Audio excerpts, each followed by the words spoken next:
शेजारच्या गावात एक बलाढ्य सावकार मरण पावल्याची बातमी ऐकून भीमाने ताडकन उडी मारली. त्याला समाधानाचं भरतं आलं.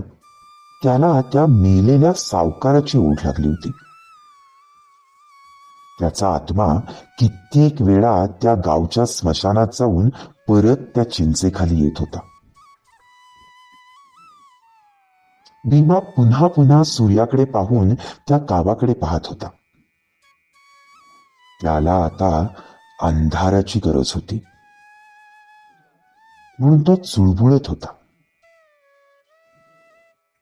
त्याची लाडकी लेक नाबदा जवळच खेळत होती आणि बायको घरात भाकरी थापीत होती. हा भीमा अंगापिंडानं जबरा होता. तो भर पैलवानासारखा दिसे. त्याचं प्रचंड मस्तक, रुंद गर्दन, दाट भोवया, पल्लेदार मिशा, रुंद पण तापट चेहरा पाहताच कित्येक दादांना हुडहुडीच भरत असे. भीमाचं गाव दूर वारणेच्या काठी होतं. पण रेड्याचा बळ असूनही पोट भरत नाही म्हणून तो मुंबईत आला होता. मुंबईत येऊन त्यांनी काम मिळावं म्हणून सगळी मुंबई पालथी घातली होती. पण त्याला काम मिळालं नव्हतं. आपल्याला काम मिळावं, आपण कामगार व्हावं, पगार आणावा, बायकोला पुतळ्यांची माळ करावी, अशी कित्येक स्वप्न फाटून भीमा निराश होऊन त्या उपनगरात जंगलात आला होता. मुंबईत सगळं आहे, पण काम आणि निवारा या दोन गोष्टी नाहीत. त्यामुळे त्याला मुंबईचा राग आला होता. आणि त्या उपनगराजवळ येताच शेजारच्या डोंगरात एका खाणीत त्याला कामही मिळालं होतं. त्या जंगलात काम आणि निवारा मिळताच भीमाला आनंद झाला होता. तो आपलं रेड्याचं बळ घेऊन त्या डोंगराला जणू टक्करच देत होता. त्यानं टिकाव घेताच डोंगर मागे सरकत होता. त्यांनी सुटकी उचलताच काळे पाषाण तोंड पसरत होते. त्यामुळे कंत्राटदार त्याच्यावर खुश होता आणि भीमाही संतुष्ट होता, कारण त्याला पगार मिळत होता. पण 6च महिन्यात ती खाण बंद पडली आणि भीमावर बेकारीची कुऱ्हाड कोसळली. तो एका सकाळीच कामावर रुजू झाला आणि लगेच त्याला समजलं की आजपासून ही खाण बंद झाली. आपलं काम सुटलं ही वार्ता ऐकून भीमा भांबावला. उपासमार त्याच्या पुढे नाचू लागली. क्षणात तो विवंचनेच्या डोहात बुडाला. उद्या काय, हा एकच प्रश्न तो स्वतःला विचारू लागला. अंगातली कापडं काखेत दाबून भीमा घरी निघाला होता. तो एका ओढ्यावर थांबला. त्याने तिथं आंघोळ केली आणि उद्विग्न मनस्थितीत तो घराकडे फिरला. तोच त्याची नजर एका राखेच्या ढिगाऱ्यावर स्थिरावली. ती राख मढ्याची होती. जळकी हाडं सगळीकडे पसरली होती. त्या मानवी हाडांच्या जळक्या खुळप्या पाहून भीमा अधिकच गंभीर झाला. एखादं बेकार असेल बिचार, कंटाळूनच मेलं असेल, सुटलं असेल एकदाच, असं मनाला सांगू लागला. आपणही असेच मरणार. 2च दिवसात उपासमार सुरू. मग नाबदा रडत बसेल, बायको मलूल होईल आणि आपण काहीच करू शकणार नाही. इतक्यात त्या राखेच्या ढिगावर काहीतरी चमकलं. तसा भीमा पुढे आला. त्यांनी वाकून निरखून पाहिलं. तिथे 1 तोळ्याची सोन्याची अंगठी होती. ती चटकन उचलून भीमानं करकरून मूठ दाबली. त्याला आनंद झाला. 1 तोळा सोनं, आणि तेही मढ्याच्या राखेत. त्याला खूप हर्ष झाला. मढ्याच्या राखेत सोनं असतं याचा त्याला नवा शोध लागला आणि जगण्याचा नवा मार्ग सापडला. आणि दुसऱ्याच दिवसापासून भीमा त्या प्रदेशात सर्वत्र हिंडू लागला. नदी नाल्यातील मसणवटे तुडवू लागला. प्रेताची राख जमवून ती चाळणीनं चालू लागला आणि रोज त्या राखेतून सोन्याचे कण काढू लागला. बाळी, मुदी, नथ, पुतळी, वाळा असं काही ना काही घेऊन रोज येऊ लागला. भीमाचा हा नवा उद्योग जोरात सुरू होता. तो निर्भय होऊन राख चाळीत होता. अग्नीच्या दाबानं प्रेताच्या अंगावरचं सोनं वितळून त्याच्या हाडात जातं याचा त्याने ठाव घेतला. जळकी हाडं वेचून तो त्यातून सोन्याचे कण काढी, कवट्या फोडी, मनगट कुटी, पण सोनं मिळवी. संध्याकाळी तो कुर्ल्याला जाऊन ते सोनं विकून रोख रक्कम मोजून घेई आणि घरी येतेवेळी नाबदासाठी खजूर घेई. त्याचा तो धंदा अखंड चालला होता. भीमा प्रेताची राख चाळून जगत होता. त्यामुळे जगणं आणि मरणं यातला अंतरच त्याला कळेनासं झालं होतं. ज्याच्या राखेत सोनं असेल ती राख श्रीमंताची आणि सोनं नसेल ती राख गरिबाची, अशी त्याची ठाम समजूत झाली होती. मरावं तर श्रीमंतानं आणि जगावं तर श्रीमंतानं. गरिबानं मरूच नये असा त्याचा दावा होता. अवमानित पामराला जगण्याचा आणि मरण्याचा मुळीच अधिकार नाही असं तो शेजाऱ्यांना दरडावून सांगत होता. जो मरते समयी तोळाभर सोनं दाढेत घेऊन मरतो तोच भाग्यवान असतो असं त्याचं मत होतं. बिकारीच्या उग्रतेनं त्याला उग्र केलं होतं. तो रात्रंदिवस मसणवटी धुंडाळीत होता. मढं हे त्याच्या जीवनाचं साधन झालं होतं. त्याचं जीवन मढ्याशी एकरूप झालं होतं. त्याच दरम्यान त्या भागात अनेक चमत्कार घडत होते. पुरलेली मढी बाहेर पडत होती.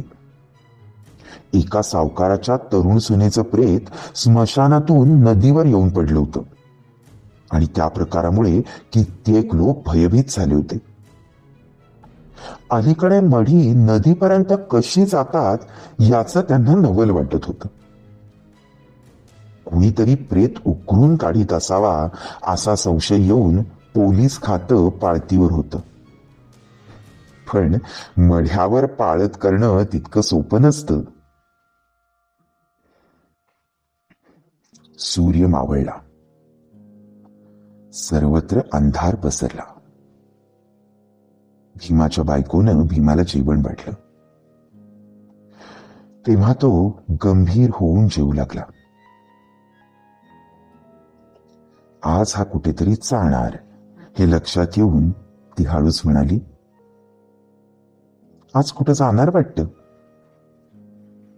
मला वाटतं हे काम नको आम्हाला, कुठेतरी दुसरं काम करा. मढ्याची राख, सोनं, संसार हे समद विपरीत आहे बघा. लोक नावं ठेवतात. तू बोलू नको. तिचं बोलणं ऐकून भीमाचं मन दुखावलं. तो चिडक्या स्वरात म्हणाला, मी काय बी करीन, त्यांचं काय जातं? माझी चूल बंद झाल्यावर कोण पेटवणार आहे काय? तसं नवं. नवऱ्याचा तो उग्र चेहरा पाहून ती हळूच म्हणाली, भूतावानी हे हिंडणं चांगलं नाही. मला भीती वाटते म्हणून म्हणते. मसण वाट्यात भूत असतात हे तुला कोणी सांगितलं का? अगं, ही मुंबई एक भूतांचा बाजार आहे, बाजार. खरी भूत घरात राहत्यात आणि मेलेली त्या मसण वाट्यात कुजतात. भूतांची पैदास गावात होती, रानात नाही, भीमा म्हणाला. त्याचं हे बोलणं ऐकून ती गप्प झाली आणि भीमानं निघण्याची तयारी केली. तो गुरकून म्हणाला, मुंबईत चालून बी मला काम मिळालं नाही, पण मढ्याची राख चालवून मला सोनं मिळालं. डोंगर फोडला तेव्हा 2 रुपये दिले मला, पण आता सहज ती राख मला 10 रुपये बी देते. असं म्हणून तो घराबाहेर पडला. तेव्हा बरीच रात्र झाली होती. सर्वत्र निशब्द शांतता नांदत होती आणि भीमा निघाला होता.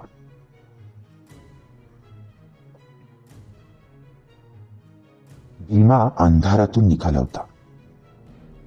त्यानं डोकीला टापर बांधली होती, वर पोत्याची खोळ घेतली होती आणि कंबर बांधलेली होती.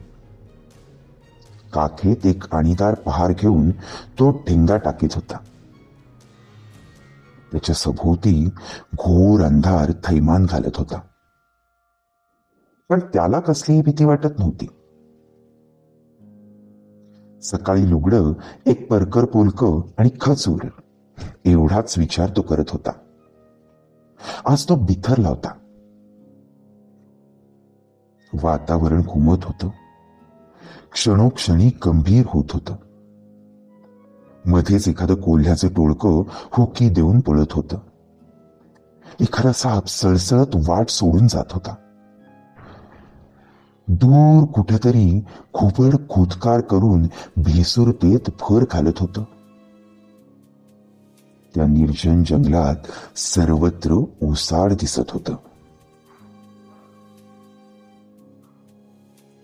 कानुसा घेत भीमा गावाच्या जवळ आला.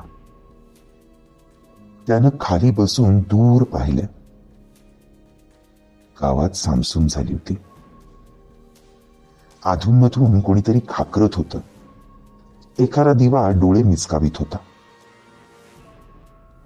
परिस्थिती अनुकूल आहे असं पाहून भीमाला आनंद झाला आणि तो चटकन स्मशानात शिरून त्या आजच्या सावकाराची नवी गोर शोधायला लागला. फुटके गाडगी, मोडक्या किरड्या बाजूला सारत या गोरीवरून त्या गोरीवर उड्या मारत निघाला. प्रत्येक टेपणीपाशी जाऊन कडी ओढून पाहू लागला. एका रांगेने तो नीर काढत निघाला होता.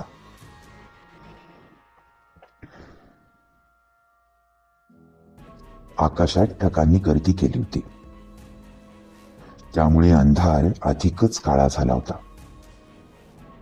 पण एकाएकी वीज उठली होती. ती ढगाच्या कप्प्यात नाचत होती. पाऊस पडण्याचा संभव वाढला होता.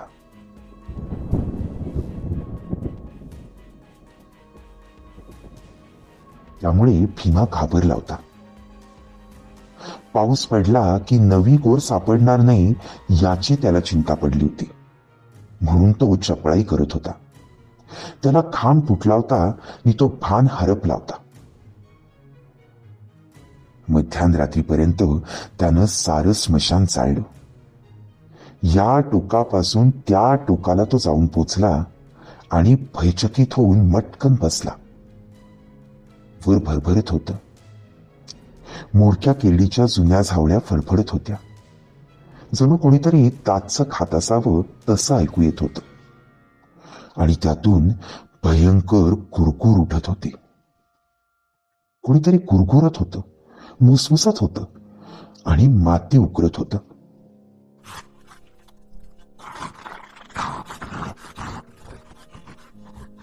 त्याला नवल वाटलं. तो पुढे सरकला. तोच सर्व काही शांत झालं. आवाज येईनसा झाला, परंतु तोच कोणीतरी हातपाय झाडीत असल्याचा भास होऊन तो चमकला. खटकन जागीच थांबला. विद्युत गतीनं भीती त्याच्या देहातून सरकून मस्तकाकडे धावली. आयुष्यात आजच तो प्रथम भयभीत झाला. परंतु दुसऱ्या क्षणी त्याने स्वतःला सावरलं. खरा प्रकार त्याच्या लक्षात आला आणि तो स्वतःच खचील झाला. कारण जवळच ती नवी गोर होती आणि 10-15 कोल्ही जमून तिला चौफेर उकरीत होते. त्यांना मेलेल्या माणसाचा वास लागला होता. गोरीवरचे दगड तसेच ठेवून दुरूनच त्यांनी घळी पडायला आरंभ केला होता. आजूबाजूनं गोर उद्ध्वस्त करण्याचं काम ती करत होती. परंतु पुन्हा त्यांच्यातही भयंकर स्पर्धा निर्माण झाली होती. प्रथम मढ्याजवळ कोण जाणार या ईर्षेनं ती एकमेकांवर गुरगुरत होती. पुन्हा नाकानं वास घेत होती आणि प्रेताचा वास येताच ती सर्व शक्ती एकवटून माती ओढीत होती. हा प्रकार लक्षात येताच भीमा चिडला. त्यांनी प्रचंड झेप घेतली आणि तो झपकन त्या गोरीवरच जाऊन बसला. लगेच गोरीवरचे दगड उचलून त्यांनी त्या कोल्ह्यांच्या टोळीवर हल्ला चढवला. अचानक झालेल्या त्या भडीमारानं कोल्ही चमकली आणि मुरून बसली. तसा भीमाला चीव आला. कोल्ह्या आधी आपणच कोर उकरायची असं ठरवून तो गोरीवरची माती काढू लागला आणि त्याच वेळी कोल्ह्यांनी भीमाला पाहिला. एक कोल्हा पिसाट होऊन भीमावर धावला. क्षणात भीमाचा लचका तोडून तो पुढे पळाला. अंगावरचं पोतं झटकून त्यानं हातातली पहार सरळ धरली. तो कोल्हा पुन्हा भीमावर धावला आणि त्याच्याशी झुंज घ्यायला तयार झाला. कोल्हा पुढे येताच त्याने दणका दिला. झपाट्यानं कोल्हा गारद झाला. बाजूला पडून त्यानं पाय खोडून प्राण सोडला आणि रणधुमाळी सुरू झाली. पुन्हा भीमा गोर करू लागला आणि मग सर्व कोल्ही त्याच्यावर तुटून पडली. भयंकर युद्धाला आरंभ झाला. भीमानं निम्मी गोर उकडून मढे अर्धे उघडे केले होते, पण कोल्ह्यांच्या हल्ल्यापुढे तो भांबावून गेला होता आणि हातात पहार घेऊन त्यानेही प्रतिकाराला सुरुवात केली होती. चारी बाजूनी कोल्ही त्याच्यावर धावत होती आणि जिकडून कोल्हे येईल तिकडे तो दणका मारित होता. कोल्हे तिरपडून पडत होते आणि अचानक लचका तोडून पळत होते. गावच्या शेजारी ते अभूतपूर्व युद्ध पेटलं होतं. कुंतीपुत्र भीमाचं नाव धारण करणारा तो आधुनिक भीम कोल्ह्यांशी लढत होता. उद्याच्या अन्नासाठी, मढ्यासाठी आपली सर्व शक्ती पणाला लावून लढत होता. पशु आणि मानव यांचं मृतदेहासाठी दारुण रण पेटलं होतं. सृष्टी निद्रा घेत होती. मुंबई विश्रांती घेत होती. तो गाव निश्चित पडला होता आणि त्या स्मशानात सोन्यासाठी आणि मढ्यासाठी झटापटीला जोर चढला होता. भीमा प्रहार करून कोल्ह्यांना पाडीत होता. कोल्ही त्याचा मार चुकवून त्याचा लचका तोडीत होती किंवा त्याच्या मारानं घायाळ होऊन किंचाळत होती. भीमा लचका तुटताच विवळत होता, शिव्या देत होता. शिव्या, मार, गुरगुरणं, किंचाळणं यामुळे ते स्मशान थरारलं होतं. कितीतरी उशिरांनी कोल्ह्यांचा हल्ला थांबला. अंधारात दबा धरून ती सर्व कोल्ही विश्रांती घेऊ लागली आणि तो अवसर मिळताच भीमानं त्या गोरीतील ते प्रेत काढून मोकळं केलं. तोंडावरचा घाम पुसून टाकला आणि तो त्या गोरीत उतरला. तोच पुन्हा कोल्ही तुटून पडली आणि पुन्हा हाणामारीला सुरुवात झाली. पण भीमाच्या प्रचंड शक्तीपुढं अखेर कोल्ही पराभूत झाली. त्यांनी आपला पराजय कबूल केला आणि लगेच भीमाने त्या प्रेताच्या काखेत हात घालून जोरानं ते प्रेत उपसून वर काढलं. मग काडी ओढून प्रेताची पाहणी केली. दडदडीत ताठलेलं मढं त्याच्या पुढं त्या गोरीत उभं होतं. त्यानं चपळाई करून त्या प्रेताचा हात चाचवून पाहिला. एक अंगठी सापडली. कानात मुदी होती. ती भीमानं उरबाडून काढली. नंतर त्याला आठवण झाली की प्रेताच्या तोंडात नक्की सोनं असणार. त्याने त्याच्या तोंडात बोटं घातली, पण प्रेताची दातखीळ घट्ट बसली होती. एका बाजूनं ती पहार जबड्यात घालून दुसऱ्या बाजूनं त्यांनी आपली बोटं त्या प्रेताच्या तोंडात घातली आणि त्याच वेळी दबा धरून बसलेल्या कोल्ह्यांनी कोल्हेकुई केली. सर्वांनी हुकी देऊन पळ काढला. पण त्यांच्या ओरडीनं गावातली कुत्री जागी झाली.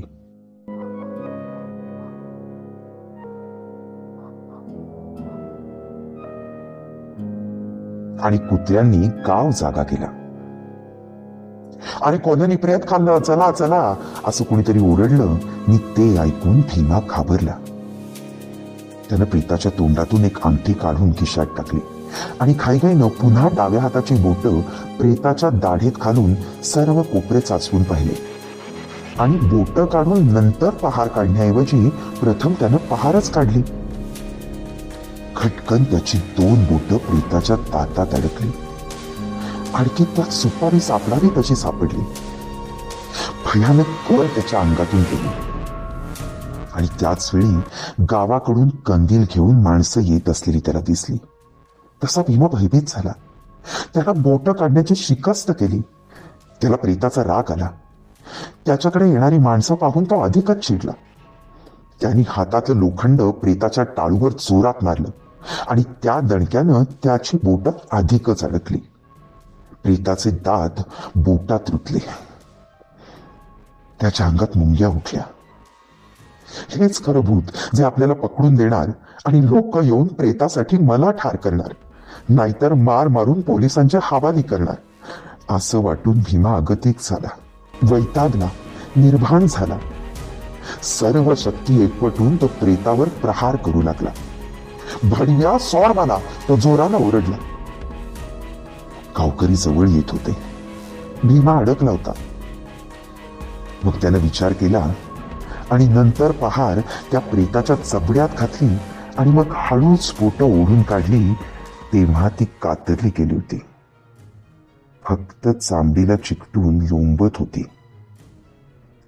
ती तशीच मुठीत धरून त्यानं पळ काढला. भयंकर कळ अंगात घेऊन तो पळत होता. तो घरी आला तेव्हा त्याला भयंकर ताप भरला होता. त्याची ती स्थिती पाहून घरात रडारड सुरू झाली. त्याच दिवशी डॉक्टरनं भीमाची 2 बोटं कापून काढली. आणि त्याच दिवशी खाणीचं काम पुन्हा सुरू झाल्याची बातमी आली. ती ऐकून हत्तीसारखा भीमा लहान मुलासारखा रडू लागला.